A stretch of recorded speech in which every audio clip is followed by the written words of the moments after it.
Hello everyone, আমি নিয়ে এসেছি বস 3-র আপডেট। বস 3-র আপডেট পেতে আমাদের চ্যানেলটি আগে সাবস্ক্রাইব করুন। ওই যে লাল বাটন আছে এখানে সাবস্ক্রাইব হয়, বেল আইকনের মতো ওটা ক্লিক করুন এবং লাইক বাটন আছে লাইক করেন এবং একটা কমেন্ট করে যান। বস 3 আসতে পারে 2027 সালে। ইয়েস, একদম ঠিক শুনছেন। এখনো স্ক্রিপ্টের কাজ চলছে এবং ভিলেন হিসেবে যিশু সেনগুপ্ত নেওয়ার কথা চলতেছে এবং এই মুভিটি 2027 সালের ঈদে আসবে। কারণ 2026 সালের ঈদে তো ইয়ে আসবে, কি এটা, লায়ন। কিন্তু লায়ন 2027 সালে ঈদে আসবে আর 26 সালের ঈদে। আর বস 3 আসবে 2027 সালের ঈদে। একদম ঠিক শুনছেন। যারা যারা বস 3 নিয়ে এক্সাইটেড অবশ্যই কমেন্টে জানাতে পারেন। এর মধ্যে আবার চেঙ্গিস 2 আসবে, রাজ চক্রবর্তীর সাথে একটা আসবে, এবার লায়ন।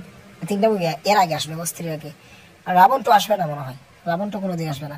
যাই হোক, আবার আসলে ওটা শোনা, রাবণ 2 নিয়ে কোনো কথা হয়নি। রাবণ 2 আসবে কিনা এরকম কোনো চিন্তা ভাবনা তারা করেনি। থ্যাংক ইউ পুরো ভিডিওটি দেখার জন্য।